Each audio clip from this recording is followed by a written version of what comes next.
सन्माननीय व्यासपीठ वंदनीय गुरुजन वर्ग आणि माझ्या बालमित्र मैत्रिणींनो, मी आदिती, सर्वांना माझा नमस्कार.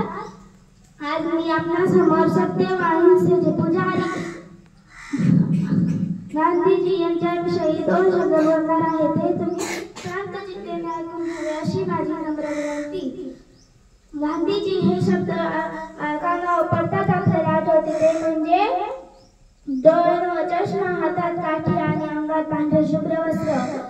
गांधीजींना सर्व लोक बापू असे म्हणत. गांधीजींचे पूर्ण नाव मोहनदास करमचंद गांधी असे होते. गांधीजींचे जन्म 2 ऑक्टोबर 1869 रोजी गुजरातमधील पोरबंदर येथे झाले.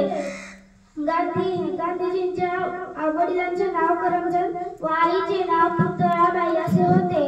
गांधीजींचे माध्यमिक शिक्षण राजकोट, प्राथमिक शिक्षण पोरबंदर व वकिलीचे शिक्षण इंग्लंड येथे झाले.